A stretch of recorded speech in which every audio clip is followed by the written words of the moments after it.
Prezados, bom dia. São 8 horas e 33 minutos do dia 28 de agosto de 2020. A gente dá início à sessão de julgamento da 11ª Câmara Julgadora. Temos aqui presentes a doutora Heloísa, em substituição à doutora Eliane, e os demais 3 titulares, doutor Galderize, doutor Rogério e eu. Pela representação fiscal, temos o doutor Elias. Para sustentação oral, temos aqui presentes Camila Sanches, pela SIM, Soluções Inteligentes para o Mercado Móvel. Temos doutor João Marcelo, pela Multibif Comercial. E acredito que logando aqui no momento, mas já vejo... um minuto, E temos aqui também o Dr. Luiz Fernando, pelo Original Veículos, tá? Os 3 para sustentação oral. Eu vou dar início à verificação de quórum, para dar início à sessão no sistema.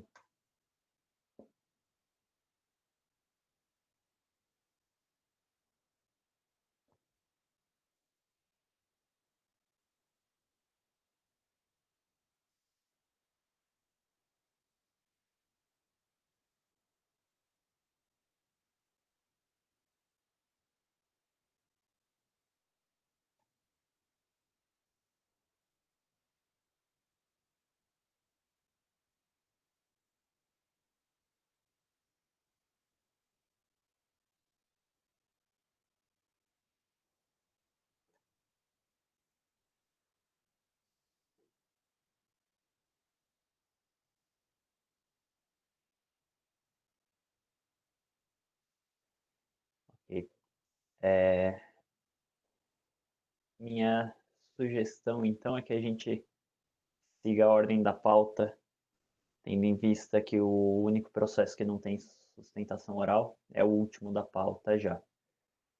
Então, indo pela ordem, o primeiro caso é o AIN 4102872, autuado Original Veículos Limitada.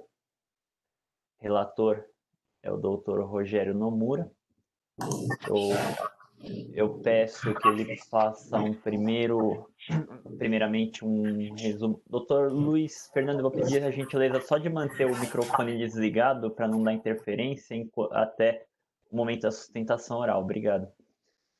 Então, peço ao Dr. Rogério que faça uma breve introdução do caso e depois a gente abre a palavra para o Dr. Luiz Fernando fazer a sustentação oral. Dr. Rogério, por favor. Bom dia a todos, bom dia, doutor Luiz Fernando.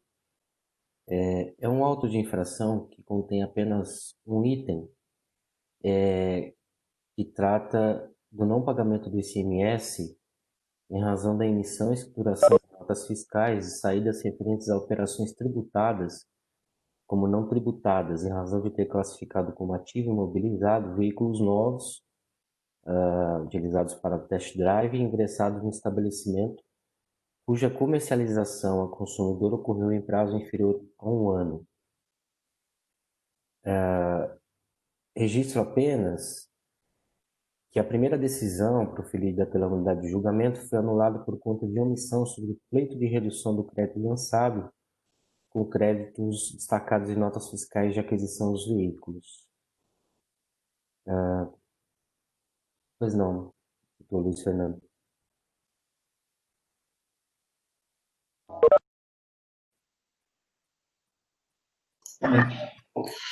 Excelente. Ilustríssimo senhor relator, ilustríssimo senhor presidente, demais integrantes da Câmara Julgadora, ilustre representante fiscal, colegas que acompanham o julgamento para a realização de sustentação oral, bom dia a todos. O caso está bem resumido pelo ilustre relator, ele envolve operações de saídas de veículos, de test drive, saídas que ocorreram com uma periodicidade inferior a 12 meses, né?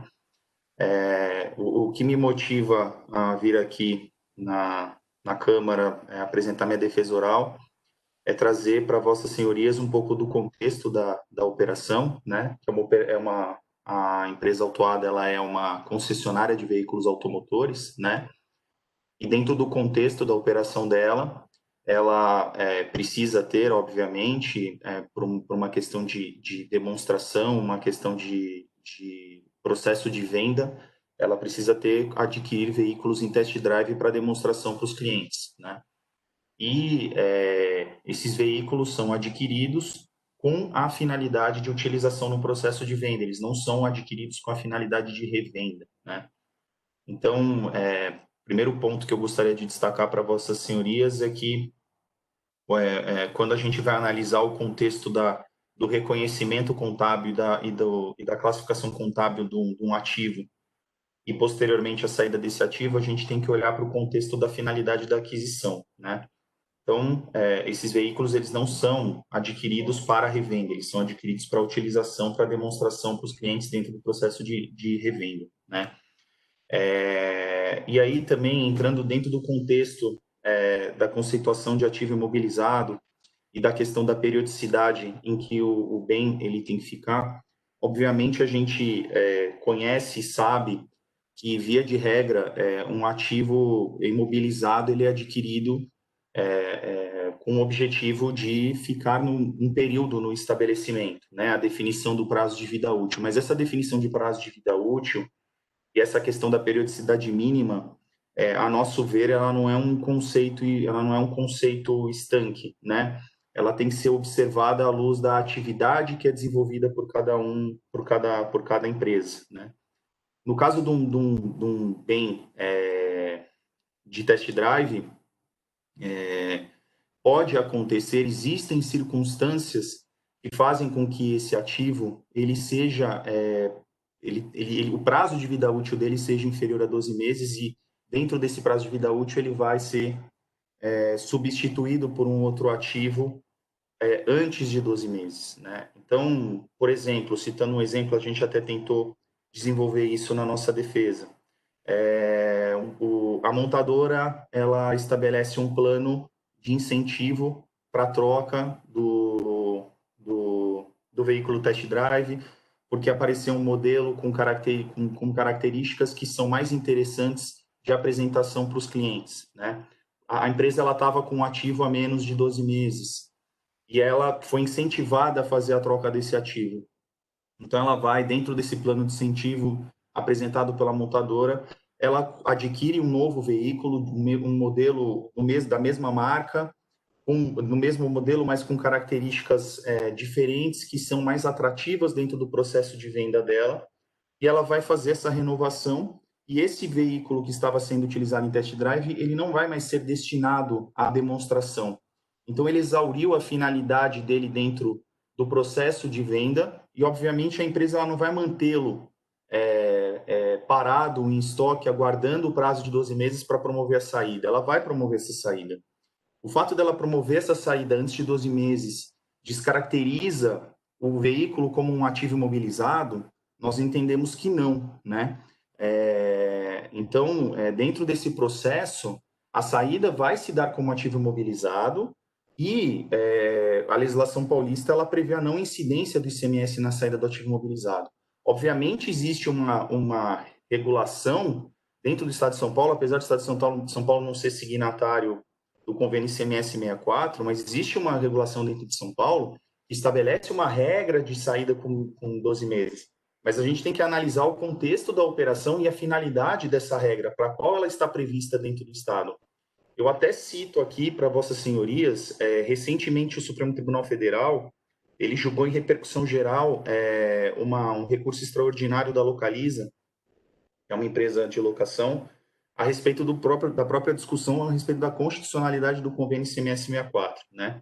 E ali se reputou constitucional o convênio ICMS 64, que prevê justamente essa questão de você adquirir diretamente da montadora, promover a saída com menos de 12 meses e, eventualmente, a descaracterização dessa venda de menos de 12 meses. E eu até cito um dos votos que foram proferidos no julgamento pelo ministro Fachin, ele trata a norma do convênio ICMS 64 de 2006 como uma norma anti-evasiva, no sentido de evitar simulações, evitar fraudes, evitar que se adquira veículos diretamente da montadora com um incentivo fiscal, né, como uma operação de venda direta para consumidor final, no intuito de dissimular, na verdade, um objetivo que é a revenda. Né? Então, ele fala daí no voto do ministro Alexandre, ele fala da questão da habitualidade dentro desse processo, que caracterizaria o intuito mercantil da aquisição para a revenda.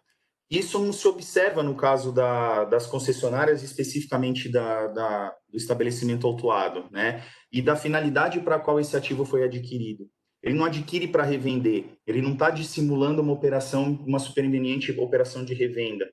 Ele está adquirindo para utilizar na sua atividade operacional, dentro do processo de venda, para estimular os seus clientes a adquirirem, sim, os veículos que são por ela adquiridos para revenda, dentro da operação dela.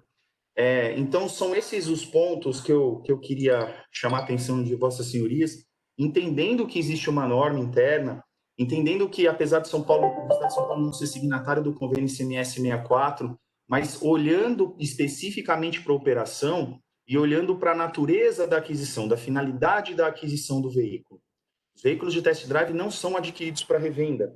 Então, a saída desses ativos, ainda que eventualmente, e acontece, porque existem diversas situações, eu citei um exemplo aqui para Vossas Senhorias, acontece a saída com menos de 12 meses, mas o fato dela sair com menos de 12 meses não descaracteriza a operação como uma saída de imobilizado que não é tributada pelo imposto. E aí, só fazendo o último adendo, em cima até do ponto que foi colocado pelo relator, do ponto que a gente arguiu como uma fundamentação subsidiária, de que, na hipótese de se considerar, não se considerar os argumentos, a fundamentação principal, e se reconhece, então, o direito ao creditamento sobre o ICMS que veio destacado no documento fiscal pela montadora, para efeito de creditamento e de reapuração do imposto na saída, se tributada for.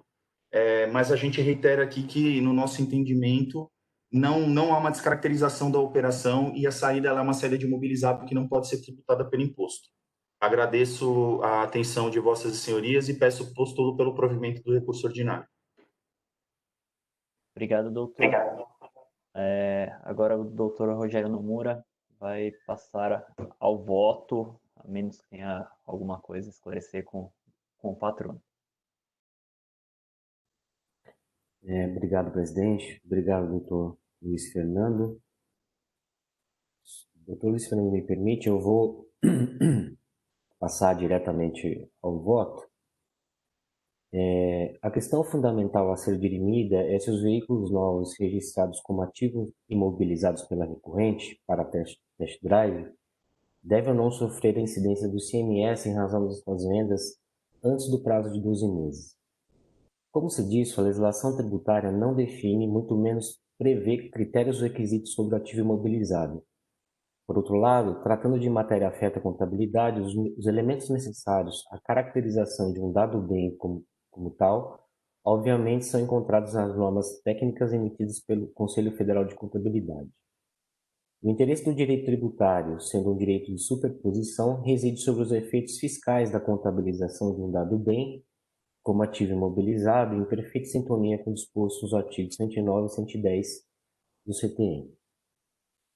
Nos termos do pronunciamento técnico número 27 do Comitê de Pronunciamentos Contábeis, aprovado pela Resolução CFC 1177 de 2009, cujas normas são de aplicação obrigatória na contabilização de ativos imobilizados, o define como sendo item intangível aquele mantido para uso na produção ou fornecimento de mercadorias ou serviços, para aluguel a outros ou para fins administrativos, e que se espera utilizar por mais de um período.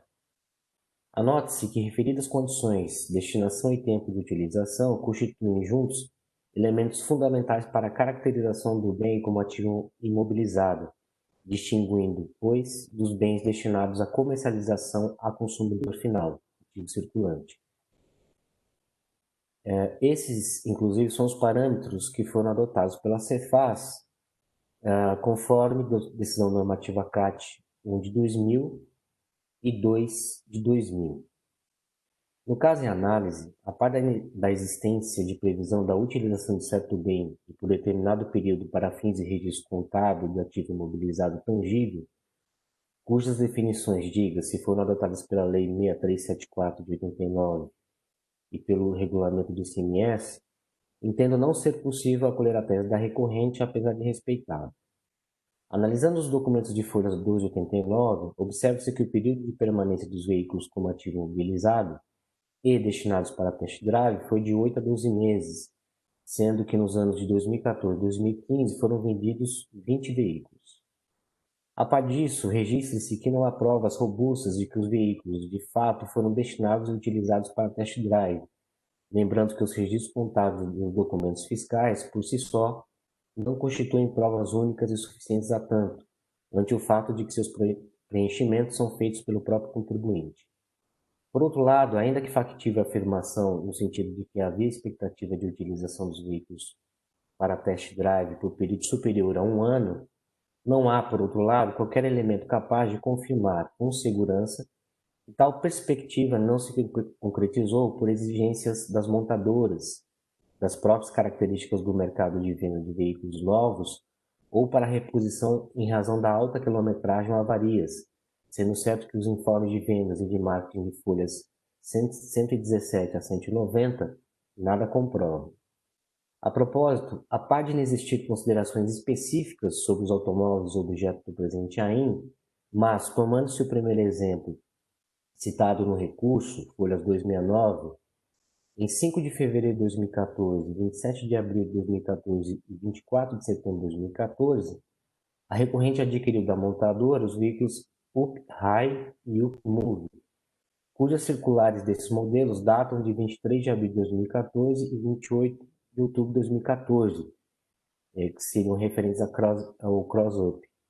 Ao que consta, as versões ali contidas foram lançadas em fevereiro de 2014, os quais foram vendidos, respectivamente, em 15 de setembro de 2014, 30 de janeiro de 2015 e 24 de agosto de 2015, cujo preço médio foi em torno de R$ 7.000 a mais em comparação ao valor quando da aquisição para test drive.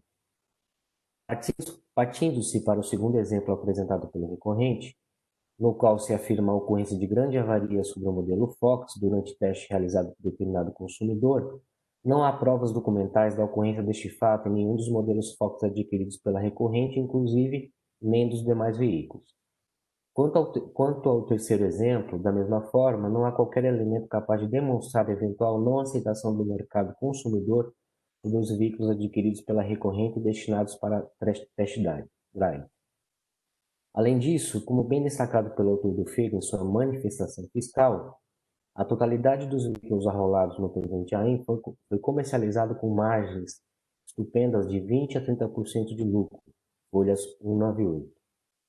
Assim, muito embora se afirme que havia intenção inicial de uso dos veículos para test drive, fim este que, como dito, não restou devidamente provado, é fato que suas alienações ocorreram antes do prazo de 12 meses, ou seja, antes de completo o ciclo temporal necessário para incorporação ao ativo mobilizado. Tais circunstâncias, além de caracterizar a habitualidade comercial, ensejando por incidência do ICMS sobre as respectivas operações de venda a consumidor final, resultam na inegável conclusão, ao menos a partir dos elementos constantes nos presentes autos, que de fato os veículos não poderiam ser registrados como ativos imobilizados, conforme exposto na resposta à consulta Cefaz, número 11.740/2016.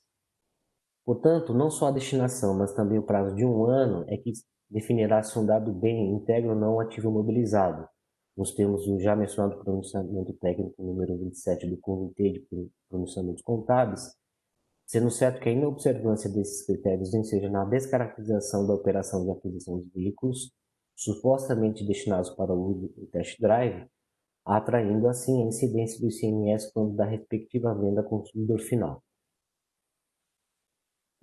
Do requerimento subsidiário de desconstituição parcial dos créditos tributários impugnados. Impugnar recorrente pela desconstituição parcial dos créditos tributários impugnados na proporção da diferença entre os créditos de ICMS já aproveitados por conta da aquisição dos bens integrantes do ativo mobilizado e os créditos de ICMS a que teria direito se, de fato, tais bens, desde o início, fossem registrados no ativo circulante como mercadorias, bens para revenda, equivalentes à integralidade do ICMS destacado nas notas fiscais de aquisição dos referidos bens. De acordo com os documentos fiscais de folhas 14, 18, 22, 26, 29, 33, 37, 41, 46, 50, 54, 58, 62, 66, 72, 74, 78, 81, 84 e 88, observa-se o destaque do ICMS por operação própria, montadora, e do ICMS-ST, em alguns, apenas do imposto por operação própria, cuja natureza da operação foi a venda a consumidor, o que, a princípio, permitiria a tomada de créditos e, consequentemente, a compensação conforme já exposto na resposta à consulta 19.710 de 2019. No entanto, entendo não ser possível acolher o pleito da recorrente, já que o saldo credor e crédito tributário lançado de ofício possuem origens distintas, aquela oriunda de ato realizado pelo contribuinte, esta decorrente de ato de iniciativa da autoridade fiscal, vale dizer, cada qual com procedimento de constituição própria. Ademais, a parte de não existir previsão na legislação tratando da prévia e necessária adoção da recomposição de conta gráfica, o simples fato de sua não realização não enseja, a meu ver, qualquer violação ao princípio da não cumulatividade, pois, embora não se permita a compensação nos modos como pretendido pela recorrente, o regulamento do ICMS, em linha com a Constituição Federal e com a Lei Complementar 87 e 96, permite a liquidação de débitos tributários constituídos, no caso, pela lavratura do órgão de infração, com créditos acumulados detidos pelo sujeito passivo. Portanto, nenhum reparo merece a decisão recorrida neste ponto. Da impossibilidade de atualização da base de cálculo da multa e a aplicação da taxa Selic. Sobre esse ponto, eu aqui cito as súmulas 10 e 13 do TIT, que dispõem o seguinte: em virtude do disposto no artigo 28 da Lei 13.457 de 2009, aplica-se ao montante do imposto e multa exigido em auto de infração a taxa de juros de mora prevista no artigo 96 da Lei 6374 de 89. E quanto à atualização da base de cálculo da multa, a súmula dispõe o seguinte: é legítima a atualização do valor básico da multa nos termos do parágrafo 9º do artigo 85 da Lei 6374 de 89. Por esses fundamentos, eu conheço do recurso, mas eu estou negando provimento. Obrigado, doutor Rogério. Bom, já adianto que no mérito eu estou de acordo. Eu entendo a argumentação de que há casos em que o ativo imobilizado pode acontecer de ser alienado em menos de 12 meses, mas o fato é que o pronunciamento contábil CPC 27, ele é claro que para ser um ativo imobilizado, deve-se esperar utilizar o bem por mais de um período. Período aqui entendido, o período de um ano, a menos que se comprove em contrário da operação da empresa. E para que se espere utilizar por mais de um ano, essa deve ser a regra. E a exceção a não utilização por mais de um ano. E nos autos isso não está comprovado. A gente viu aqui 20 casos em que a utilização a venda se deu em menos de 12 meses e não se comprovou em nenhum momento que essa era a exceção e não a regra. Por esse motivo, acompanho o relator, doutor Heloísa, doutor Galderize. Algum comentário, alguma dúvida, algum esclarecimento que vocês desejam fazer?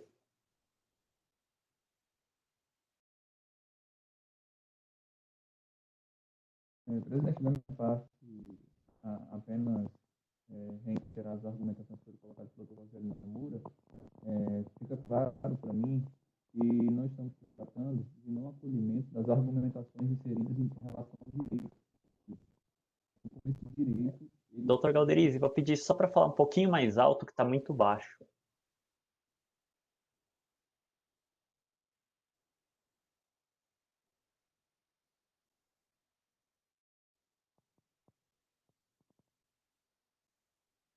Consegue me ouvir agora? Está bem melhor, obrigado. Bem melhor? Não, só confirmar que aqui não se trata de uma situação de não acolhimento do que foi colocado como matéria de direito. De fato, existe a possibilidade, mas o doutor Rogério Mamura teve cuidado de tratar várias situações a fim de análise probatória. E pelas conclusões que foram colocadas, em que pese o direito realmente ter essa possibilidade de acatamento, o conjunto probatório não permite essa substituição, apenas essa colocação, e por isso essa razão de acompanhamento ao voto do Dr. Rogério Namura.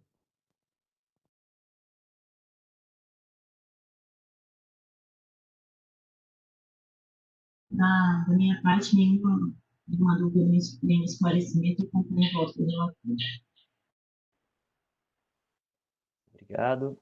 Bom, todos tendo se manifestado, o registro, o voto do relator está registrado no sistema.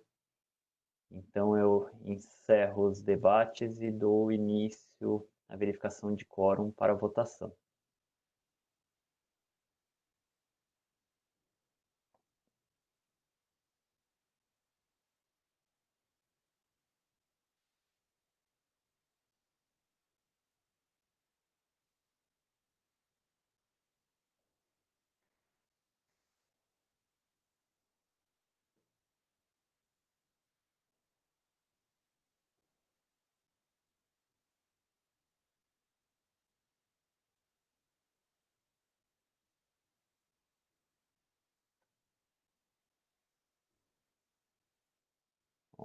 Encerrada a votação, então no auto de infração 41.02.872, autuado original veículos limitada por unanimidade, foi negado provimento ao recurso ordinário, mantida a decisão de primeira instância nos termos do voto do relator.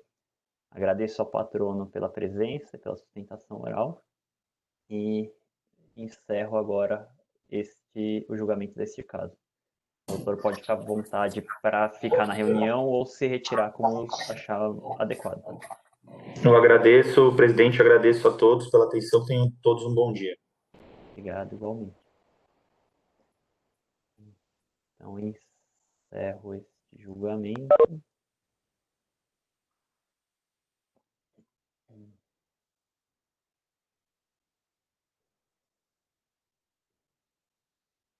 Tá. Seguindo a ordem da pauta, temos agora o AIN 41.23.222, sim, soluções inteligentes para o mercado móvel. Relator é o doutor Galderizi Teles.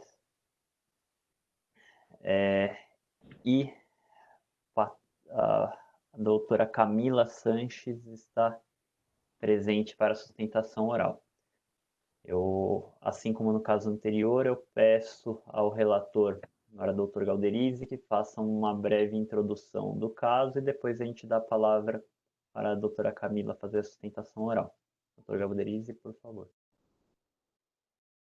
Presidente, bom dia a todos. Nesse caso, a gente tem 3 núcleos de infração, uma referente a crédito do imposto, a segunda, documentos fiscais impressos, e a terceira, a livros fiscais, contábeis e registro magnético. De forma bem objetiva, de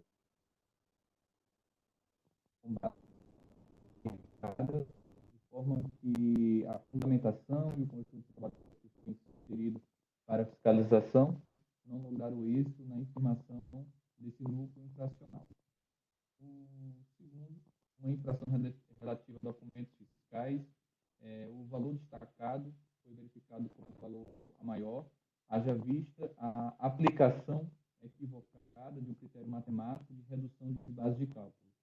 Por fim, o terceiro caso, escrituração em livro de inventário indicando estoques iguais a zero, mas que no balanço havia um valor considerável de estoque. Com esses 3 núcleos operacionais, presidente, e aqui de fazer elucidações do campo de sustentação oral do fato da doutora aqui que está presente. Bom dia, ilustríssimo relator, nobres jogadores. Eu gostaria de pedir licença para apresentar um conteúdo em PowerPoint para melhor ilustrar minha sustentação oral. É possível? É possível sim, doutora. Pode compartilhar a Perfeito. tela?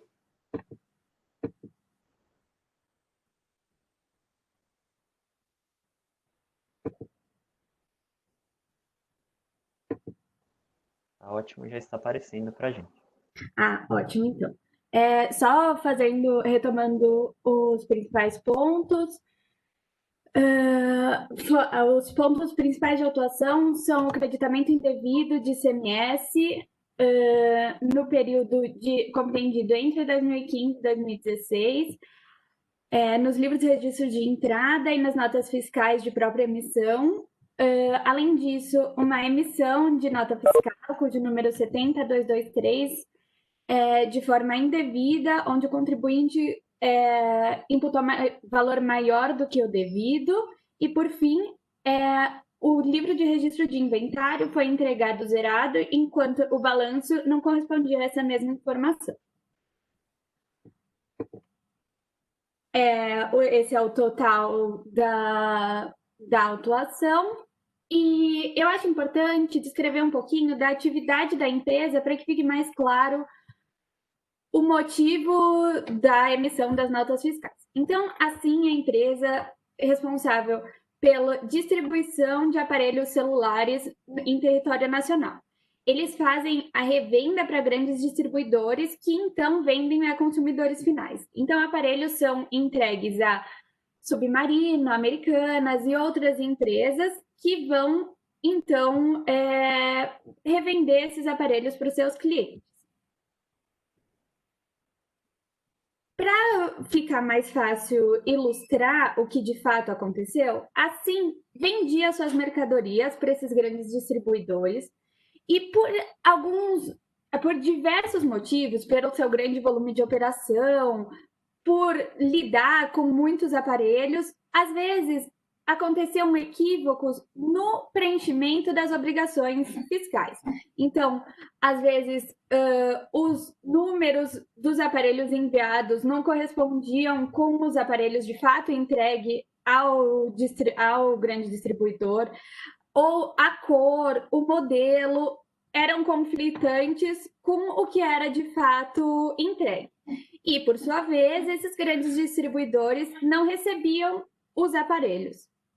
Bom, não recebidos os aparelhos, ocorria o retorno jurídico da mercadoria e não o retorno de fato. Então, não acontecia a circulação da mercadoria, tá?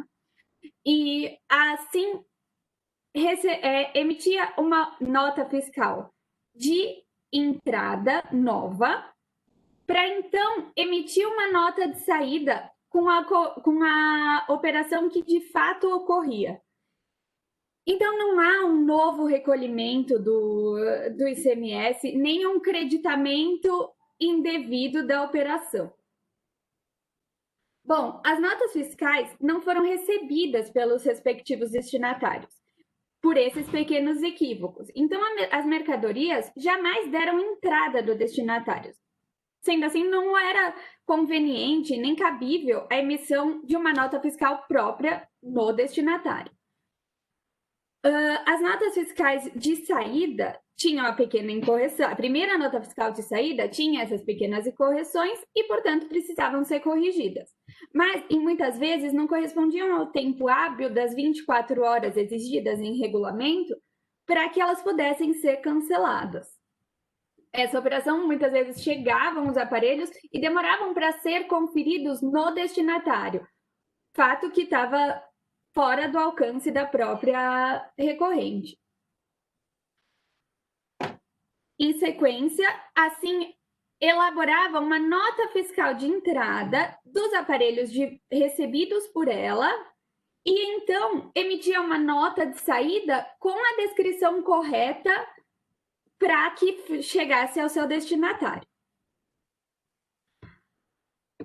Bom, Caso não tenha ficado claro, não houve o retorno físico da mercadoria originalmente enviada. As notas de saída fazem menção às notas fiscais de entrada. Caso houvesse o recolhimento do ICMS nas duas notas fiscais, ocorreria uma dupla tributação na operação. Não houve em nenhum momento da discussão, tanto na lavratura do auto de infração, quanto no julgamento de primeira instância, quanto à falta de recolhimento do tributo. A todo momento foi reconhecido que o tributo foi recolhido de forma devida. Então, não houve um ônus à Fazenda. E, por fim, o artigo 453 do RCMS estabelece que, nos casos da recusa do recolhimento, esse é o procedimento a ser adotado. Ou seja, quando cabe, nesse caso, ao destinatário que se negou a receber a mercadoria, descrever brevemente o motivo desse não recebimento. E foi o que ocorreu. Adicionalmente, as multas aplicadas a essa autuação têm caráter totalmente abusivo, porque elas superam 100% do que foi do tributo autuado, além dos juros. E o mero descumprimento das obrigações acessórias em nada interferiu na realização do recolhimento do imposto. Não houve qualquer prejuízo ao erário. Além disso, nunca houve questionamento ao recolhimento do imposto, sendo reconhecido que o imposto foi pago. Então, acho que, a meu ver, a multa está sendo totalmente desproporcional.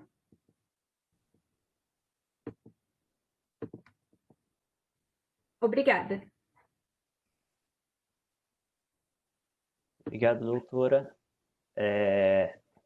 Agora, peço só que encerre o compartilhamento da tela. Sim. E o relator, doutor Galderizi, vai passar a exposição de forma resumida do voto dele. Presidente, o áudio está em bom nível? No momento está, doutor Galderizi. Se ele começar a alternar, a gente avisa. Fiz mudança aqui no microfone do sistema e espero que tenha resolvido. Ele já deu uma oscilada, tá, doutor Galderizi? Mas vamos tentar.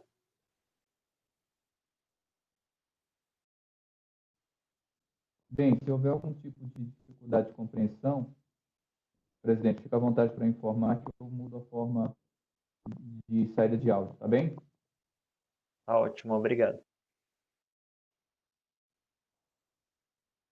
O primeiro ponto a ser enfrentado nesse caso é uma preliminar de nulidade da decisão recorrida, tendo em vista que foi considerada que há diversos pontos que existem omissões a enfrentamento de argumentações de defesa trazida pelo contribuinte.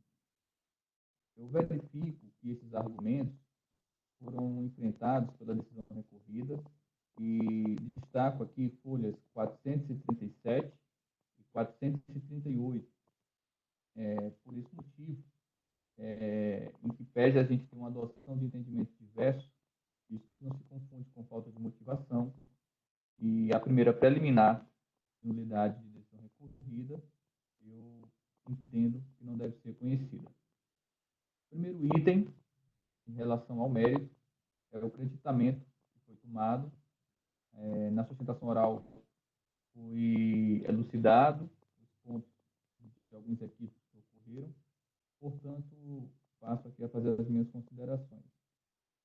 Em sua defesa, tanto na primeira quanto na segunda instância, aduz que as notas fiscais, quando se vende a mercadoria, em alguns casos, houve problema na entrega dos produtos, sendo que os destinatários fizeram a recusa dessas mercadorias. Bem, por não haver a entrada das mercadorias no estabelecimento do destinatário, segundo a recorrente, eles não poderiam emitir notas fiscais de devolução, cabendo, portanto, realizar as notas fiscais de entrada no sentido de anular as operações anteriores com o creditamento indevido. Nesse sentido, por entender que a operação não se concretizou, haveria o direito aqui ao creditamento. Analisando os argumentos da recorrente, devemos entender que, de fato, no caso de retorno de mercadorias, há o direito de crédito, nos termos do artigo 63, inciso 1 do nosso RIC. Tais fatos, entretanto, devem representar a realidade jurídica dos fatos, e aqui passo a enfrentá-los. Ocorre que a referida narrativa deve estar acompanhada de linguagem jurídica competente.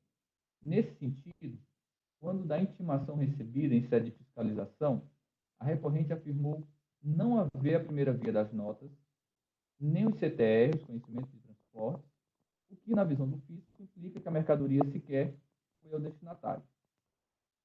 Há aqui 2 pontos, então, incontroversos. Inexistência de primeira via dos documentos fiscais, exigido pelo artigo 453, cancelamento nos termos do artigo 18 da Portaria CAT 162 de 2008. Em sede de defesa administrativa, eu vislumbro por aqui que existe aqui uma junção de planilhas com ordem de vendas e notas fiscais de devolução, de forma ainda de amostragem, né? Ocorre, entretanto, que para haver a demonstração jurídica do retorno, alguns requisitos devem ser comprovados. E aqui faço menção referente à planilha que foi juntada e o que ela pode nos trazer de segurança. Nesse sentido, da análise do conjunto probatório, verifique que houve apenas o cumprimento do inciso 1 do artigo 453, que é a emissão de nota de entrada. Se verifica a existência da primeira via de nota fiscal, emitida na saída com a indicação do motivo de não ser entregue, como também não há sequer o CTR. Do mesmo modo, nenhum outro elemento negativo de recebimento das mercadorias pelo destinatário foi apresentado. Nesse sentido, poderia, e aqui eu destaco, conter e-mails ou qualquer outra comunicação que demonstrasse os fatos narrados. Portanto, investindo em elementos probatórios que vinham a caracterizar a narrativa prática realizada pela recorrente ao longo do processo, entendo pela manutenção desse item. Ressalto, em razão da argumentação da recorrente, que não se trata de uma necessidade de conversão também em diligência, porque a documentação trazida aqui ela é suficiente para sanear, pelo menos esse presente núcleo infracional, e nós temos alguns limites legais aqui intransponíveis, inexistência de conhecimento dos fortes, inexistência de documentação hábil para demonstrar o não recebimento por essa documentação e inexistência das primeiras vias. Então, tendo em vista esses 3 itens intransponíveis no presente caso, inclusive alguns itens controversos por parte do próprio contribuinte, eu passo a análise do item 2 e do item 3. No item 2 e 3, a argumentação que se trata de descumprimento de obrigação acessória e, por essa razão, não haveria maiores prejuízos ao erário. Um primeiro ponto que eu acho cabível de fazer a advertência, seja a obrigação principal ou seja a obrigação acessória, nós temos um dever de cumprimento. Os consequentes do não cumprimento sempre são danosos. Haja vista que o não cumprimento de uma obrigação acessória ou dever instrumental nos leva à insuficiência de informação sobre o fato jurídico, ou seja, sobre a devida mensuração de uma obrigação principal. Nesse sentido, essa argumentação de inexistência de dano ao erário, eu acho que deve ser vista com um olhar um pouco mais criterioso. De toda forma, a legislação tributária impõe ao contribuinte a obrigação tributária e os deveres instrumentais, que são os procedimentos necessários e exigidos pelo fisco para que possa desempenhar a sua função fiscalizatória. Eu não vislumbro falta de pagamento do imposto em relação a esses itens, tanto que não é exigência deles no DDF. Contudo, o descumprimento do dever instrumental é evidente, é conduta de caráter objetivo, não infirmada e não controvertido pela recorrente, motivo pelo qual o mérito deve ser mantido. Entretanto, cabe aqui uma solicitação de aplicação do artigo 527-A. Essa legislação ela permite ao julgador, no âmbito do contencioso administrativo, realizar relevação, ou seja, o afastamento completo da medida sancionatória ou a redução dessa medida sancionatória. Como bem colocado aqui na sustentação oral, de devemos reconhecer que nós temos algumas normas sancionatórias, em especial de deveres instrumentais, que possuem uma base de mensuração que pode sim ser perfeitamente entendida como não razoável, como não proporcional. Em meu sentir, esse artigo 527 nos possibilita essa correção, desde que verificada a pertinência da sua aplicação pelos requisitos e verificados os elementos de dosimetria. Em relação à pertinência pelos requisitos, inexistência de falta de pagamento de imposto, bem como inexistência de ato doloso, fraudulento ou de simulação. Esses pontos eu entendo aqui atendidos e, portanto, nesse prisma, passiva a aplicação do 527. Em relação aos elementos de dosimetria, porte econômico da empresa e antecedentes fiscais. Nesse sentido, eu verifico que a recorrente não trouxe aos autos os elementos necessários para análise do seu porte econômico. E aí fazemos um link com a desproporcionalidade da multa. Ademais, em análise ao sítio eletrônico da Jusesp, eu verifiquei que o capital social da empresa é de R$ 376.599.212. Além do mais, em folha 5, consta que o total da operação da recorrente nos últimos 12 meses, antes da lavratura da atuação fiscal, foi de R$ 401.785.149.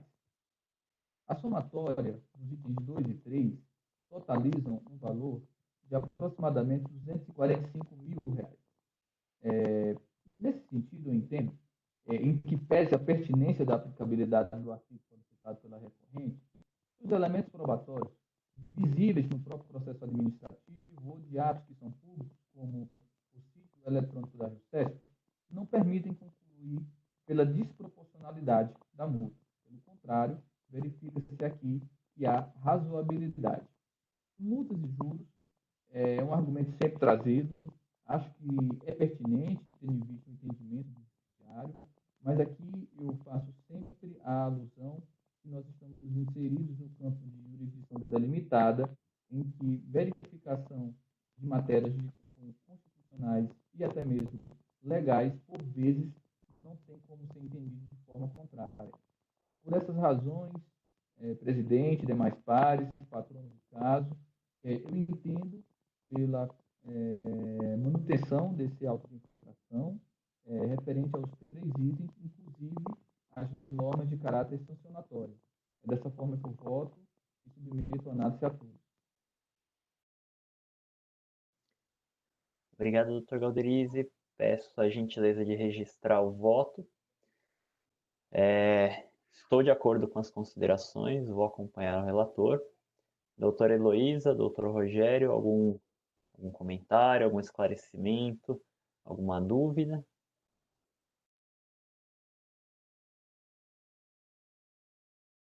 Presidente, da minha parte, não. O voto está bem claro, bem objetivo e direto, e, enfim, sem qualquer consideração.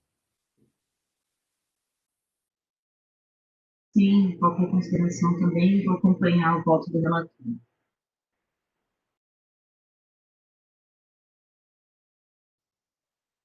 Ótimo.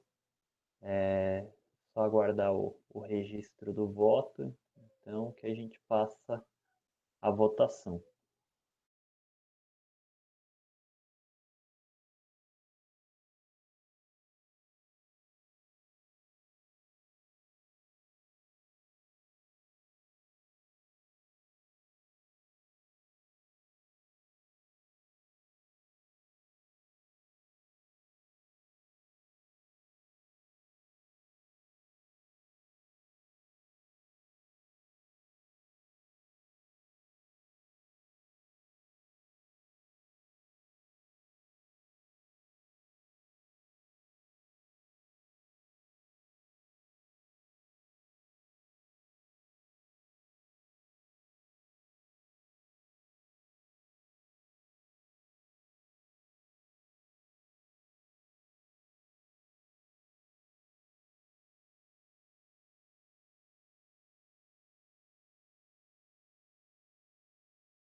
O voto está registrado.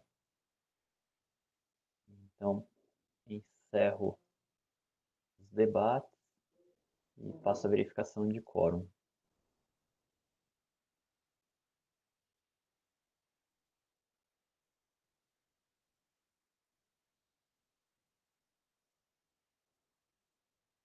Iniciada a votação.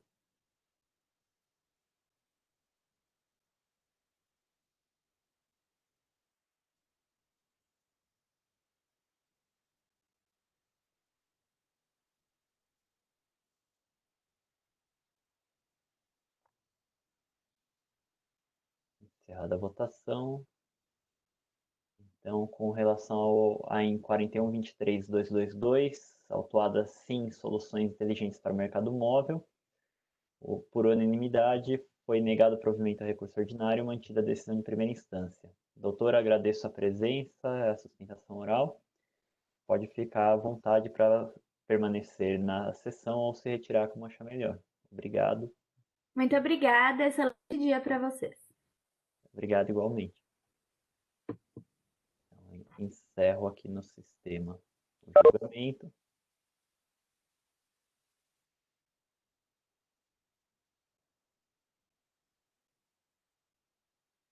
Passamos então na ordem ao AIN 41.23.463, autuado Multibif Comercial Limitada, o relator Dr. Rogério Nomura.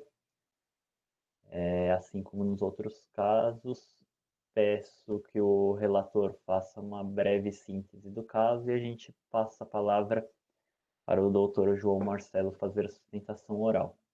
Doutor Rogério, por favor. Pois não, presidente. O auto de infração, em que figura como autuada Multibif e responsáveis solidários José Geraldo Zana, Marinalva do Carmo Zana Valentim, Adilson Santana Nogueira e Olavo Passarelli. Esse auto ele contém cinco itens, sendo o primeiro, deixou de emitir documentos fiscais referentes a operações de circulação de mercadorias, produtos perecíveis, tendo utilizado indevidamente para cobertar tais operações, realizadas a título de devoluções de vendas, notas de entradas, notas fiscais emitidas por JG Zana, a qual teve a inscrição estadual declarada nula por simulação da existência do estabelecimento e do respectivo quadro societário. O item 2 deixou de emitir documentos fiscais para cobertar operações relativas à circulação de mercadorias, a título de saída de produtos perecíveis, antes de iniciadas as saídas das mercadorias, tendo utilizado indevidamente para cobertar tais operações notas fiscais eletrônicas de dimensões atribuídas a JG Zana. Item 3 deixou de emitir documentos fiscais para cobertar operações relativas à circulação de mercadorias, a título de saídas de produtos não perecíveis, antes de iniciadas as saídas, tendo utilizado indevidamente para cobertar tais operações notas fiscais de dimensões atribuídas a JG Zana. Item 4 deixou de emitir documentos fiscais para cobertar operações relativas à circulação de mercadorias, a título de saídas de produtos sujeitos à substituição tributária, antes de iniciadas as operações, tendo utilizado indevidamente notas fiscais de dimensões atribuídas a JG Zana. Neste item não se está cobrando ICMS-ST, mas apenas multa. E o item 5 emitiu notas fiscais eletrônicas consignando declaração falsa quanto ao estabelecimento de destino, porque este, denominado JG Zana, não possuía existência real. Esse é o resumo, presidente. Obrigado, doutor. Doutor João Marcelo, pode ficar à vontade para a sustentação oral. Primeiramente, bom dia a todos. Espero que estejam todos bem. Esse novo momento é difícil, mas pelo menos em relação à viagem, somos de Ribeirão Preto, pelo menos em relação à viagem, isso nos auxiliou, porque deixar uma filha pequena em casa de 1 ano é delicado. E isso ajudou, pelo menos um ponto positivo desse problema todo que estamos vivendo. Senhores, nós estamos diante de uma autuação de 107 milhões de reais. 97 milhões de multa. 7 milhões de imposto. 7 milhões de imposto que nós estamos falando de um imposto que abarcava um benefício fiscal. Não só um, mas dois, como eu demonstrarei durante a apresentação. A J. Gesana, ela realmente teve a sua inscrição estadual baixada por um simples motivo: quadro societário. Quadro societário na qual o proprietário da Multibif fazia parte. Realmente isso já foi confessado em todas as ações criminais, em todos os procedimentos que estão sendo realizados, e a empresa já está pagando por isso. Já realizou seus acordos e já está com multas extremamente significativas sendo pagas ao governo em contrapartida aos problemas que foram causados. Nós estamos diante, então, de uma multa de 90 milhões. São 1.296% acima do tributo exigido nesse auto de infração. O Supremo Tribunal Federal já limitou isso a 100% do tributo. O objetivo dessa discussão toda é evitar sucumbência para o Estado na esfera judicial. 1.296% de multa é um absurdo. Não tem cabimento. 1.296%. Isso é muito mais. Só essa penalidade equivale a 3 vezes o patrimônio integral da empresa. Uma penalidade. Bom, quanto à multa, evidente que há a limitação do Supremo Tribunal Federal. Mas, além disso, nós temos 2 benefícios fiscais em relação ao tributo que não foi exigido de nenhuma outra empresa do ramo frigorífico. Nenhuma outra. Nesse caso, nós estamos nessa época, existia a isenção da carne. Além disso, além da isenção da carne e benefícios como redução da base de cálculo dos outros produtos vendidos pela empresa, nós temos também a venda para os órgãos públicos. Todas as vendas foram feitas para órgãos públicos. A única coisa que houve nesse caso foi a simulação do estabelecimento. A Multibif se utilizou de um estabelecimento no Simples Nacional para se beneficiar. Isso já foi confessado em todos os processos criminais. Agora, as operações foram realizadas. As operações foram realizadas com órgãos públicos. Ela participou de licitação, ela tinha todos os documentos necessários a isso. Ela entregou todas as mercadorias, ela recebeu por todas essas mercadorias entregues. Isso consta em todos os documentos do auto de infração, inclusive no portal da transparência de todos esses municípios. As operações foram realizadas. Nada há contra as operações que realmente foram realizadas e devidamente comprovadas. Simplesmente houve uma simulação de quadro societário, infelizmente realizado por muitas empresas nesse país. Quanto então a questão dos benefícios fiscais, além da venda para os órgãos públicos dentro do Estado de São Paulo, que é um dos benefícios, então as saídas foram todas para entes dentro do Estado de São Paulo, e isso gera o benefício fiscal. Ainda tínhamos o benefício fiscal da carne, que era isenta para todos os contribuintes do Estado naquela época, e tínhamos também reduções de base de cálculo em relação aos outros produtos. Além disso, nós temos o princípio da consunção que deve ser aplicado nesse caso, assim como já aplicado por esse tribunal assertivamente em vários outros procedimentos já analisados.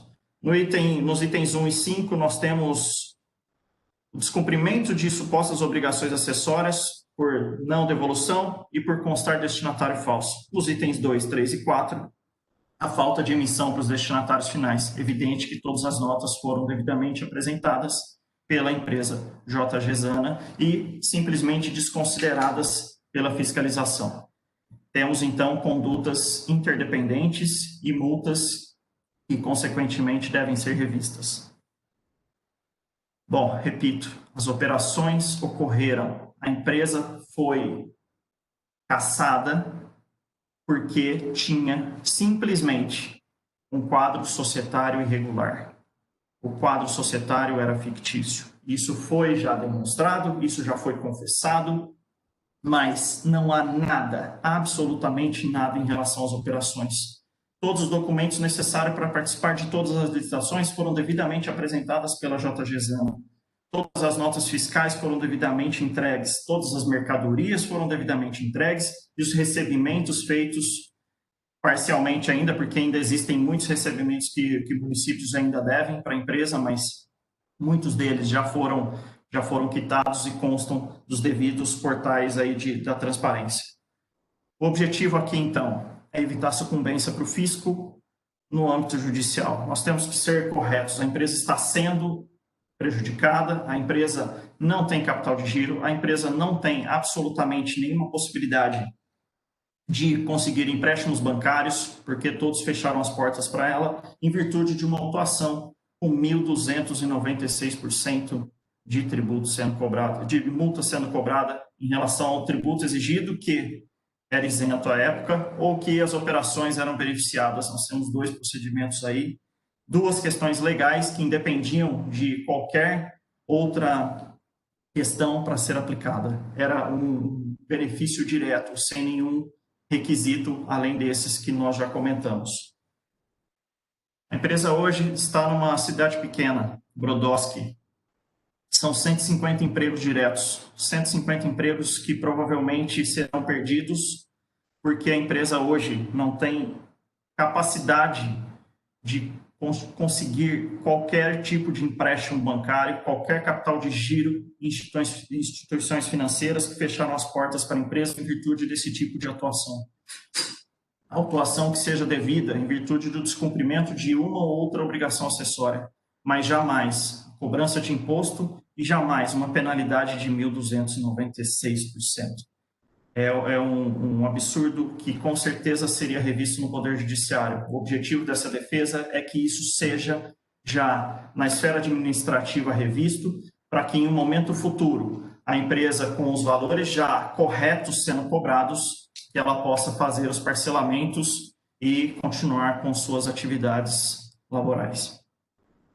Muito obrigado, senhores. Obrigado, doutor. O doutor Rogério agora vai passar a explanação do voto. Obrigado, presidente. Obrigado, doutor.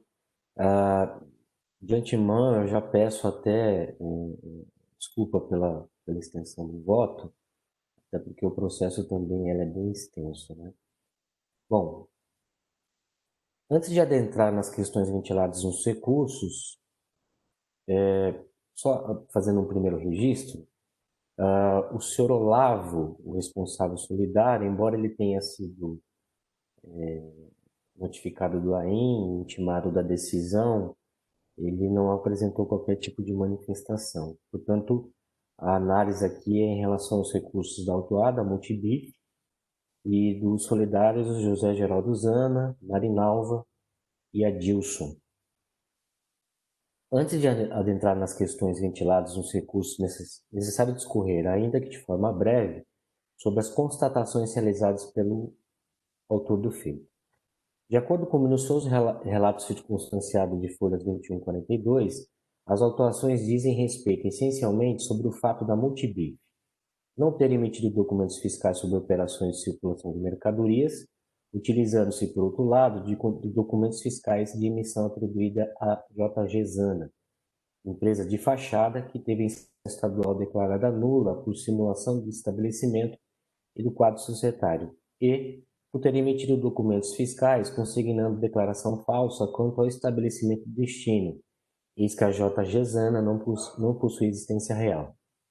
E tais operações envolveram carnes congeladas, esfriadas e diversos alimentos não perecíveis, destinados na grande maioria a órgãos públicos municipais para uso na merenda escolar. Tais constatações se deram no âmbito da Operação Cadeia Alimentar, através do qual foi constatado que a Multibif simulava operações de saída de suas mercadorias, carnes congeladas e esfriadas, a JG Zana, a fim de conferir a aparência de regularidade fiscal e, a partir daí, utilizá-la para a emissão de notas fiscais para acobertar saídas de mercadorias perecíveis e não perecíveis para terceiros, principalmente órgãos públicos e autarquias estaduais. Nesse esquema, também era utilizado o contrato de fornecimento celebrado entre a Multibif e a JGESANA, pela qual a Multibif realizaria a atividade de distribuição dos produtos da JGESANA para as prefeituras municipais, implicando inclusive no transporte e armazenamento dos respectivos produtos, embora a Multibif tivesse como atividade declarada até junho de 2018 apenas a fabricação de produtos de carne, inexistindo assim conhecimentos de transportes. Além disso, verificou-se que os sócios da Multibif gerenciavam amplamente a JGESANA, oportunizando dessa forma a adoção de todos os procedimentos internos necessários à execução do referido esquema. Segundo ainda o relato circunstanciado, a emissão de documentos fiscais pela empresa simulada, JGESANA, e a emissão de notas fiscais a ela destinadas serviriam também para justificar o aumento no valor final das mercadorias, pago pelo órgão público destinatário final, sem que o efetivo valor final recebido destinatários pelo fornecimento tivesse sido incluído nos registros fiscais e contábeis da Multibif, ocasionando dessa forma na ocultação de resultados financeiros ou do faturamento dessa última, implicando, pois, na redução e eliminação dos tributos baseados tanto na circulação de mercadorias quanto no faturamento ou lucro líquido. Posto isso, analisando os termos dos recursos interpostos, observa-se que os recorrentes sustentam seus inconformismos apenas na efetividade das operações e, consequentemente, na inexigibilidade do ICMS ante o atendimento das isenções previstas nos artigos 144 e 55, ambos do anexo 1, e no artigo 3º, todos do RICS. Na ausência de prejuízo ao erário, na regular tributação nas saídas de mercadorias para a JGESANA, no destaque do ICMS nos documentos fiscais. Entretanto, a questão fundamental que deveria ser esclarecida e que não mereceu qualquer justificativa pelos recorrentes, cinge-se à não emissão de documentos fiscais e indevida utilização de notas fiscais emitidas pela JGESANA para cobertar operações que, na realidade, foram praticadas pela Multibif. Talvez a motivação para a adoção de todo o procedimento fraudulento baseia-se no fato de que a recorrente, Multibif, estaria impedida de contratar com o poder público, o que justificaria sua constituição da JGESANA em 7 de janeiro de 2013, conforme se vê pelo seguinte trecho da notícia encartada às folhas 68 desses autos. E aqui eu descrevo o trecho da notícia. Também encolham-se as certificações constantes das folhas 146 e 149 pela Divisão Técnica do Tribunal de Contas do Estado de São Paulo, Unidade Regional de Bauru, que diz o seguinte, abre aspas, indevida transferência de execução à empresa penalizada com suspensão de direito de licitar. A empresa que de fato executa a ata de registro de preços é a Multibif Comercial Limitada e não a contratada JGESANA Alimentos, contrariando o item 17.4 do edital e item 12.3 da ata de registro de preços, ensejando a aplicação do artigo 78, inciso 6 da Lei 8.666 de 93. Fecha aspas. Diante disso, percebe-se que, não obstante a JGESANA figurar como suposta fornecedora das mercadorias representadas pelos documentos fiscais relacionados nos demonstrativos de folhas 165, 331, 510 a 660, 1041 a 1191, 1729 a 1963 e 2592 a 2678, é inegável que a Multibif é quem, de fato, realizava as respectivas operações ali descritas. Por conta desses elementos, pelos quais ensejou inclusive a declaração de nulidade da inscrição estadual da JGESANA desde 11 de setembro de 2014, por inexistência de estrutura física, financeira, operacional ou técnica para o exercício de atividades econômicas, conforme o PCN de folhas 3.639 5.882, as operações lastreadas nos documentos fiscais consideram-se irregulares, seja pelo fato de que ditas operações foram realizadas de fato pela Multibif, mas sem a correspondente emissão de notas fiscais por essa empresa, seja em razão da inidoneidade das notas fiscais emitidas pela JGESANA. E ainda que as operações objeto de atuação tenham efetivamente ocorrido, assim o foram, no entanto, de forma dissimulada, ocultação dos elementos constitutivos da obrigação tributária inclusive em desacordo com o disposto no artigo 6º, parágrafo 2º da Lei 6374/89, não havendo que se falar, pois, no reconhecimento dos benefícios fiscais, muito menos na hipótese prevista no artigo 527, parágrafo 2º do RICS. Aliás, como bem destacado pela decisão recorrida, nos termos do artigo 84-A da Lei 6374/89, a autoridade fiscal pode desconsiderar atos ou negócios jurídicos praticados com a finalidade de dissimular a ocorrência do fato gerador do tributo ou a natureza dos elementos constitutivos da obrigação tributária. A par disso, não convence a afirmativa feita pelos recorrentes no sentido de que não houve qualquer prejuízo erário público, pois, não obstante tal fato não constituir elemento configurador das infrações, como bem observou a digníssima representação fiscal nas folhas 23.064, vantagens econômicas possivelmente foram oferidas, conforme relatado pelo autor do feito às folhas 26. Anote-se que, mesmo que os tributos devidos tivessem sido recolhidos, como querem fazer os recorrentes, isso por si só não é capaz de afastar as imputações fiscais, já que, de acordo com o vasto conjunto probatório e com o minucioso relatório elaborado pelo autor do feito, as operações retratadas nos documentos fiscais objetos do AIM não refletem a realidade das operações. Sobre os documentos apresentados às folhas 8.142 e 22.640, antes de demonstrarem a ocorrência das operações, apenas confirma as infrações objeto do AIM, retratando a forma como a simulação era praticada, o laço existente entre a Multibif e a JG Zana, a ingerência exercida sobre essa pelos senhores José Geraldo Zana, Marinalva do Carmo Zana, e a participação do senhor Adilson Santana Nogueira e Olavo Passarelli, dentre outros. Em relação à alegação de que as notas fiscais e saídas emitidas pela Multibif, a JG Zana, houve o destaque do ICMS, nos casos em que era devido e que também houve a tributação nas saídas dos fornecedores de alimentos não abarcados pelo objeto social da Multibif, os quais, no entanto, foram apropriados pelo Estado tributados novamente no AIM, a decisão recorrida bem analisou e decidiu tais questões. Abre aspas. Quanto às alegações das defesas de autuada ter realizado destaque do ICMS, quando era o caso, nas notas fiscais que emitiu com destino à empresa idônea JG Zana, de que aquela ter efetuado os devidos recolhimentos do tributo aos cofres públicos e de abusividade do fisco ao cobrar impostos novamente sobre a mesma circulação jurídica de mercadoria, cumpre informar que elas não afastam o feito fiscal.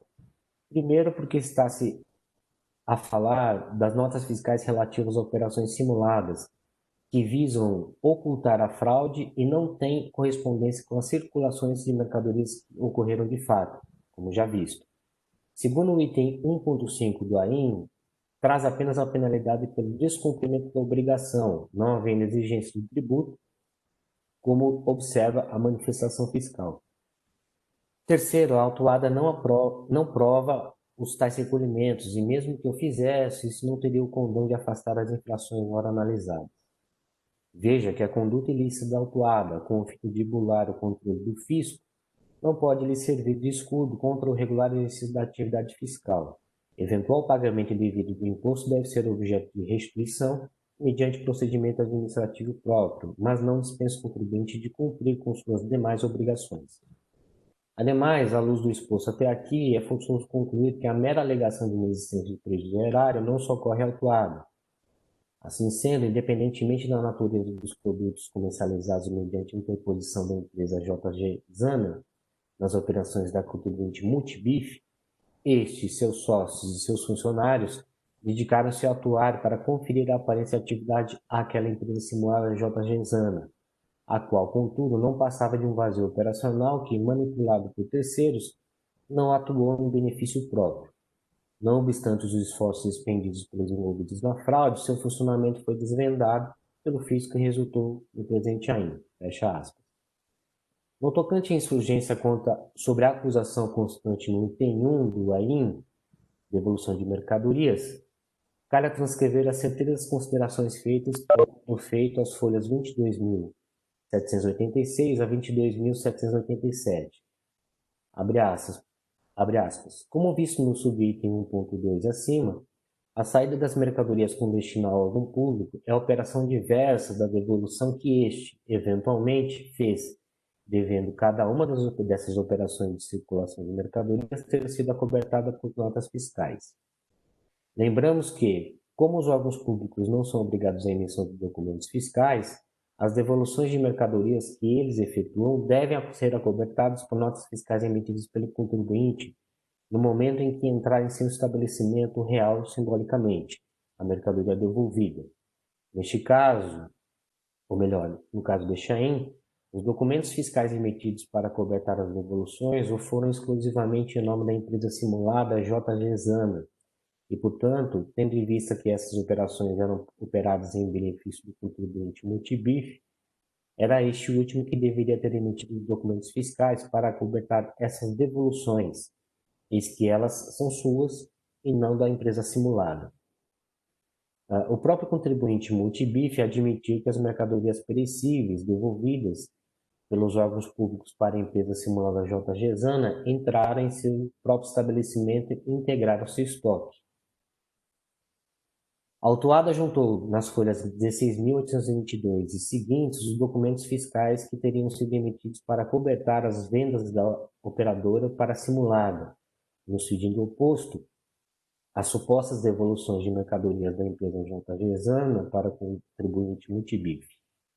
Além, nos documentos apresentados pela autuada, fica patente que alguns produtos teriam levado dias para serem devolvidos fisicamente do estabelecimento sanitariamente inapropriado da empresa JG Zana para o estoque do contribuinte multibif. Fecha aspas.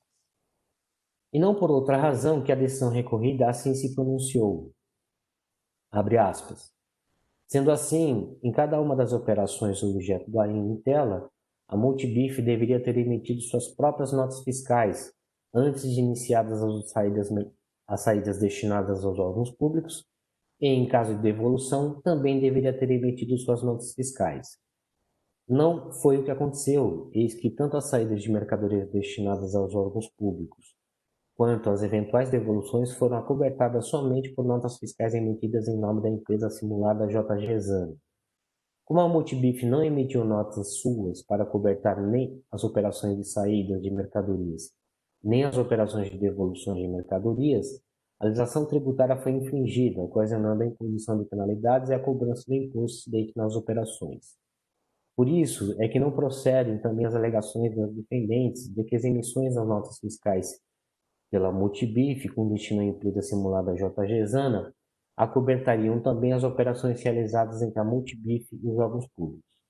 Cada um dos documentos apresentados pelos defendentes confirma a ocorrência das infrações tributárias decorrentes do fato de que a empresa simulada JG Zana foi interposta pela multibif nas suas operações, tanto de saída quanto de entradas ou devoluções.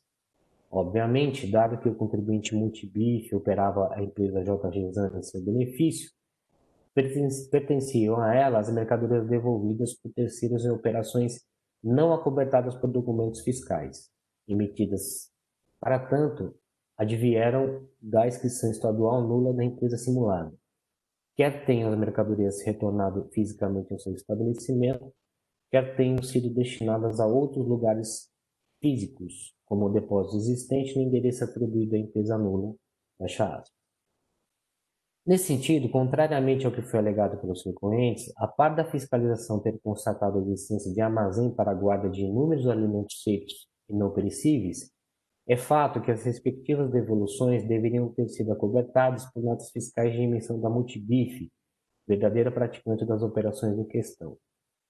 Aliás, como bem pontuou a digníssima representação fiscal às folhas 23 e 66, o fato de haver no local para armazenagem do endereço da suposta JG Zana não implica em sua existência real.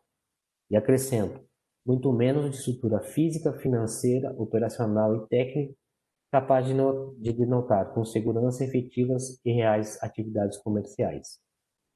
Saliente-se que, diversamente do que pretende fazer pelos recorrentes, a simulação da existência de estabelecimento do quadro societário da JG Zana, do qual culminou na cassação da inscrição estadual e na declaração de inidoneidade dos documentos fiscais por essa emitidos, vale dizer, somada à constatação de uso dessa empresa pela Multibif como empresa de fachada para cobertar as operações, inegavelmente impacta diretamente sobre as vendas, devoluções e demais atos negociais praticados pela Multibif.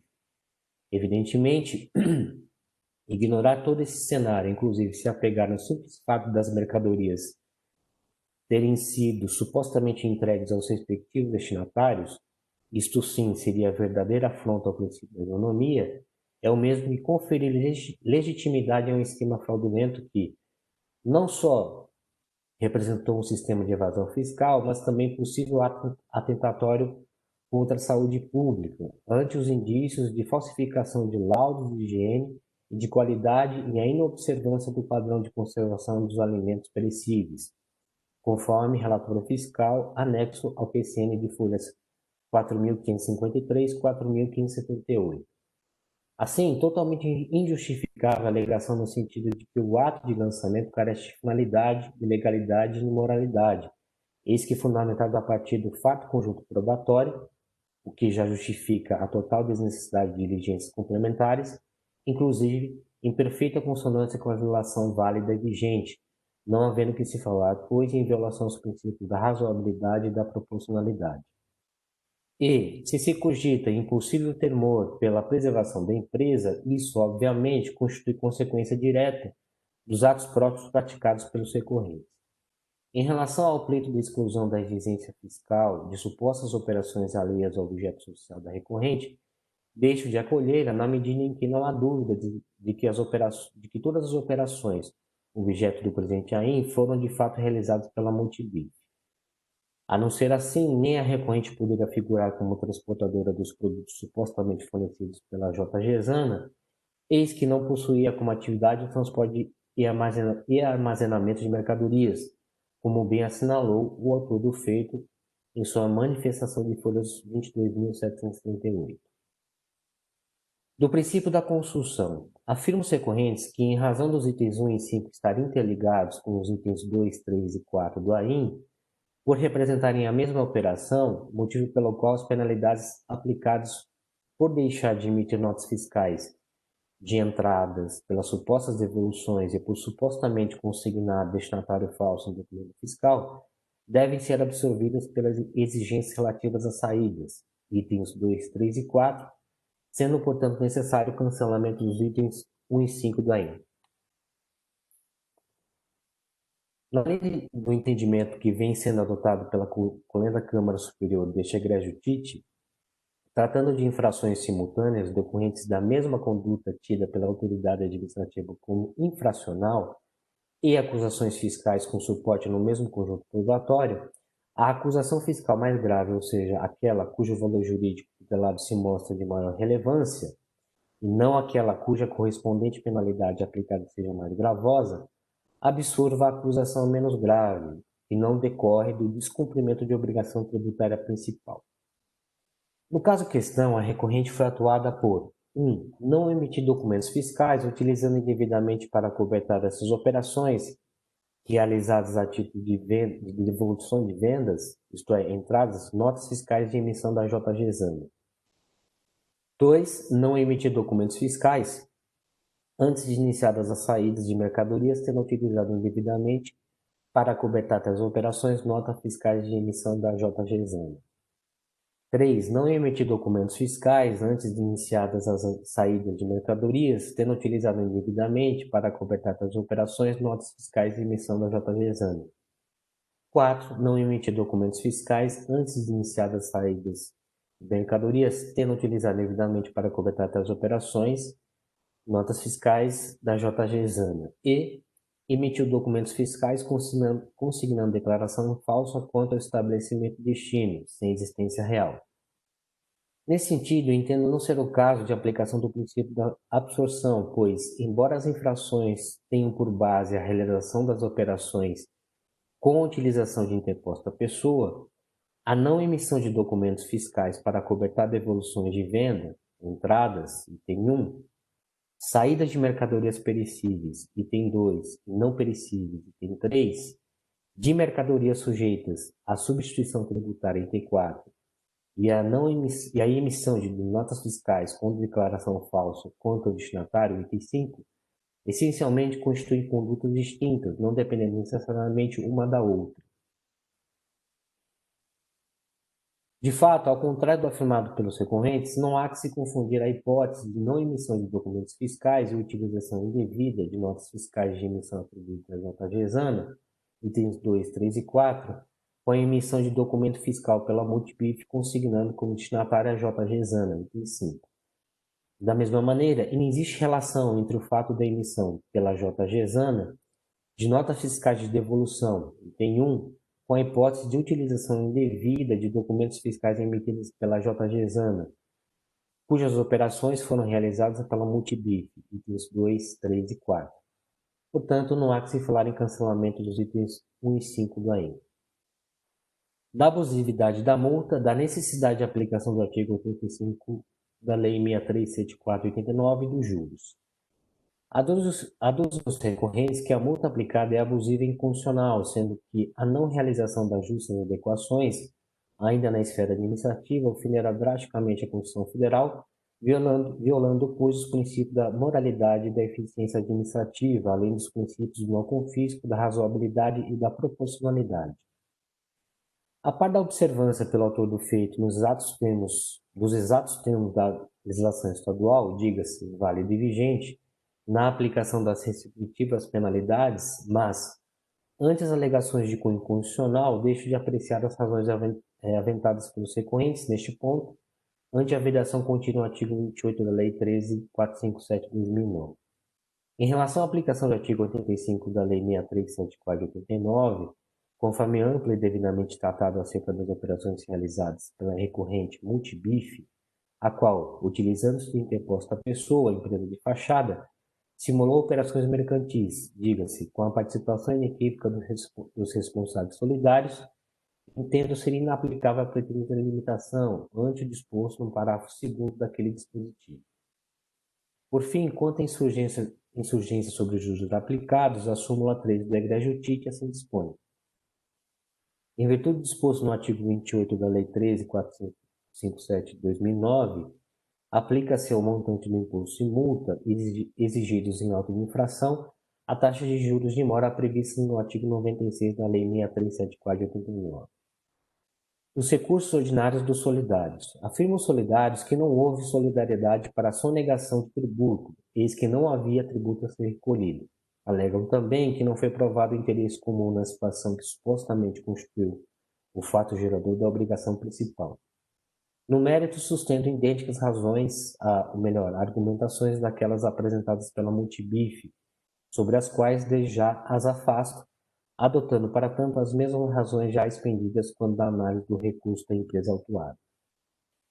A par do quanto disposto no artigo 136 do CTN, as provas constantes nos autos que comprovam de forma inegável a participação efetiva do senhor José Geraldo Zana e da senhora Marinalva do Carmo Zana em diversos atos e negócios da JGESANA, inclusive em instituições financeiras, muito embora tenham se retirado do quadro social dessa empresa, conforme descreve o relatório fiscal anexo ao PCN, que culminou na cassação da inscrição estadual da JGESANA por simulação de existência e estabelecimento do quadro societário. Já a responsabilização dos senhores Adilson Santana Nogueira e Olavo Passarelli, sócios da JGESANA, os quais, segundo o autor do feito, serviram como presta-nomes, é inquestionável, já que, por certo, possuem um amplo conhecimento de todo o esquema fraudulento, tendo conferido, inclusive, amplos poderes para que José Geraldo Zana e Marinalva do Carmo Zana representassem a JGESANA perante todos e quaisquer bancos ou estabelecimentos de crédito. Assim, entendo que há elementos suficientes para a manutenção da responsabilidade solidária dos sujeitos arrolados no AIM, porquanto é inegável a convergência de interesse com as simulações praticadas.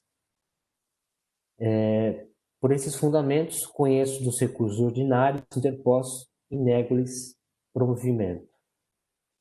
É como eu voto, presidente.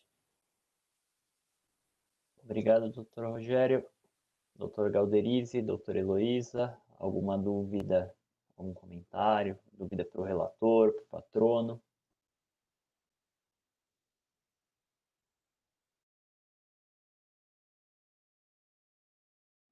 Presidente, o voto foi bem extenso, há muitos argumentos articulados.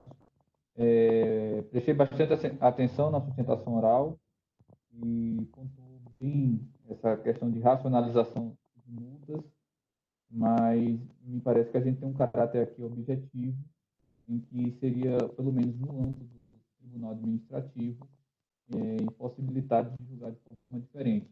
A questão da construção é que me chama mais atenção, mas o doutor Rogério teve o cuidado de explicar cada situação para não dizer que existiria ali decorrência.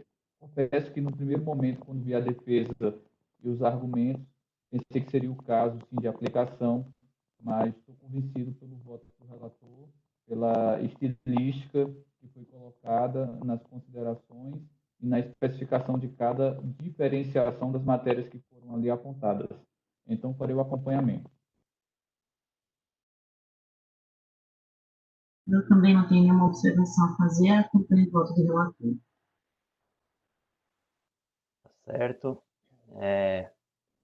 Então, estou de acordo também, o voto muito bem, bastante minucioso, bem elaborado. Estou de acordo. Então, todos tendo se manifestado, eu encerro os debates e passo a verificação de quórum para a votação.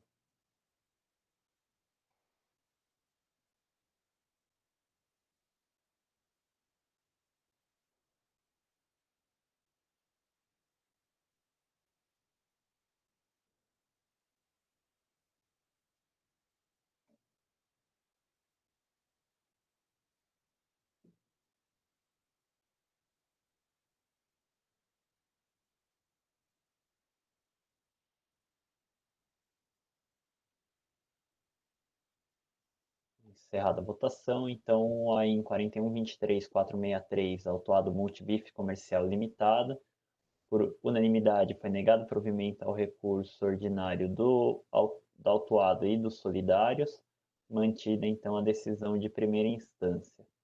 Eu agradeço aqui a presença do patrono e, como nos outros casos, deixo à vontade se quiser permanecer na sessão ou se retirar. Agradeço a sustentação oral. Muito obrigado a todos. Um ótimo final de semana. Obrigado, igualmente. Então, encerro o julgamento deste caso e passamos, então, ao último caso da pauta, que não tem pedido de sustentação oral.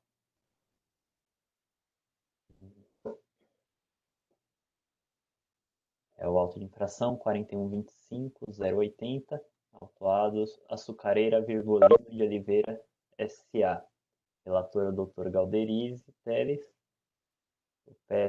Vou iniciar aqui os debates no sistema e peço que faça uma breve síntese do caso e já do voto, por gentileza.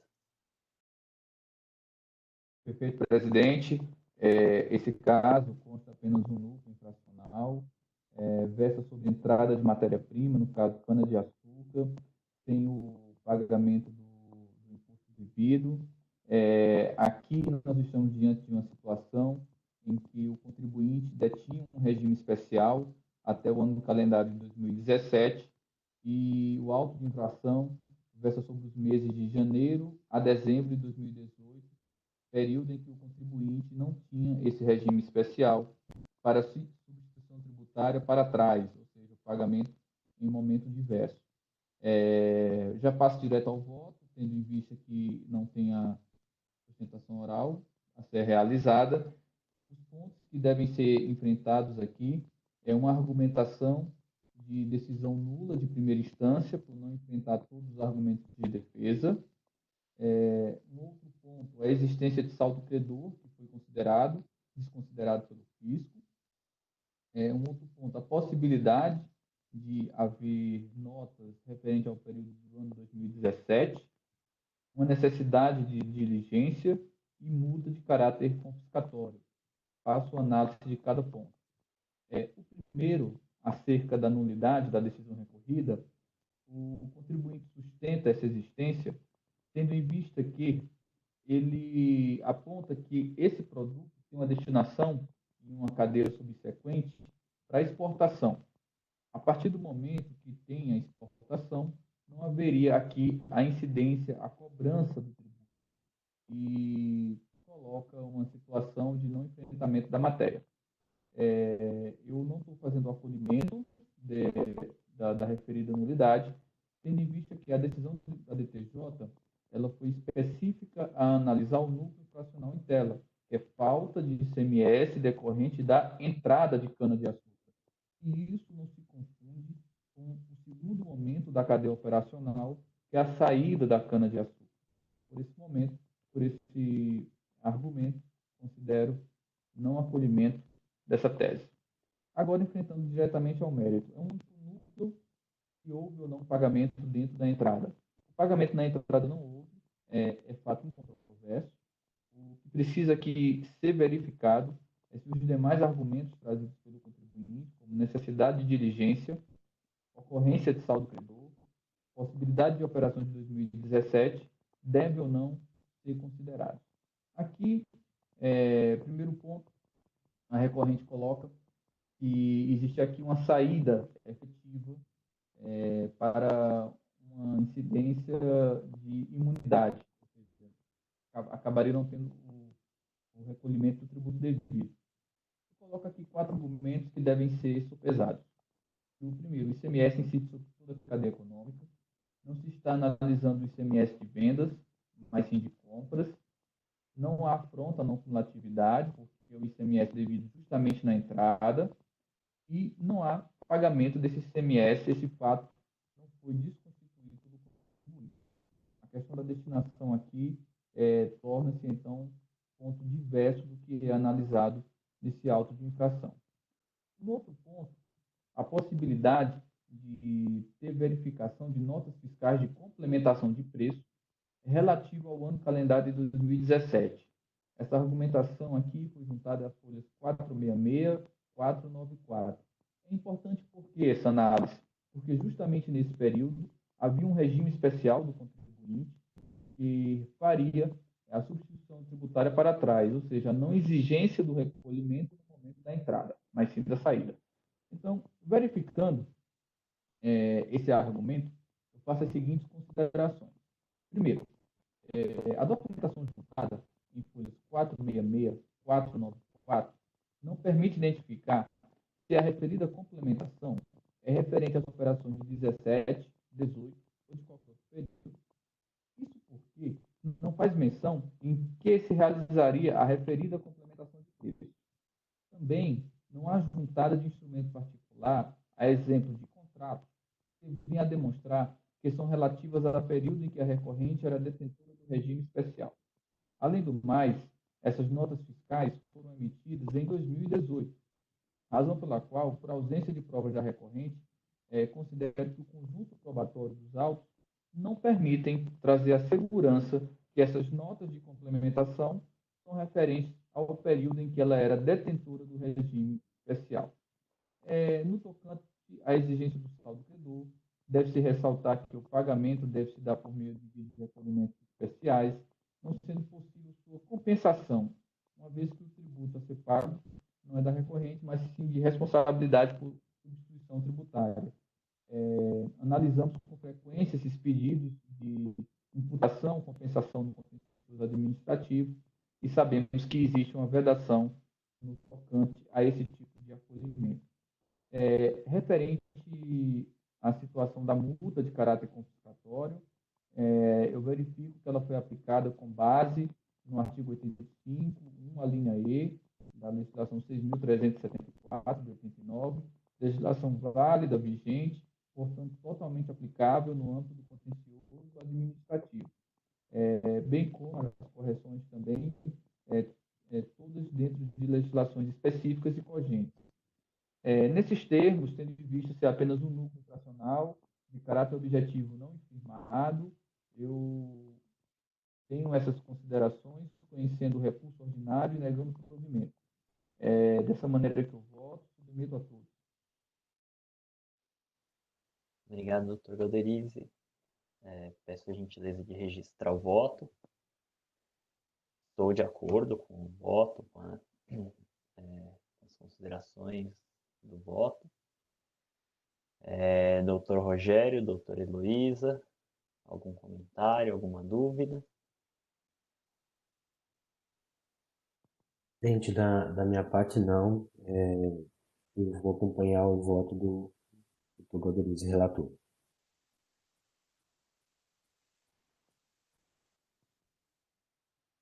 Nenhuma dúvida também, acompanho o voto do relator. Ótimo, o voto está registrado.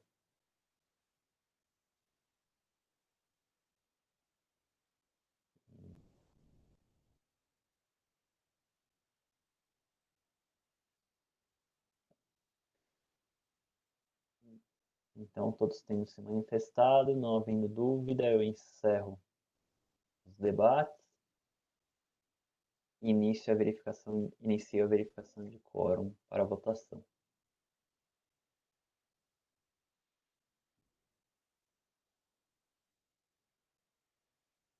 Iniciada a votação.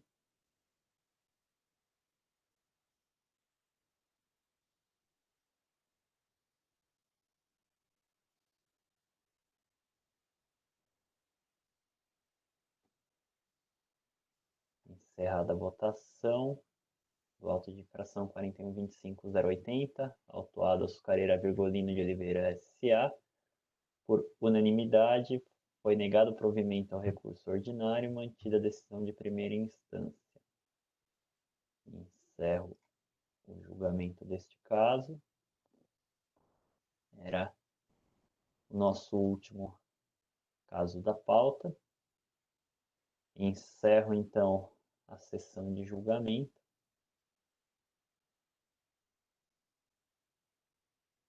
Encerrada, a ata já está disponível. Então, às 10 horas e 15 minutos do dia 28 de agosto de 2020, encerramos a sessão de julgamento da 11ª Câmara Julgadora. Agradeço a todos pela presença, pelos votos. Doutor Elias também, pela presença da representação fiscal, ao Jailson pelo apoio, e peço ao Jailson que encerre a gravação para a gente poder desconectar.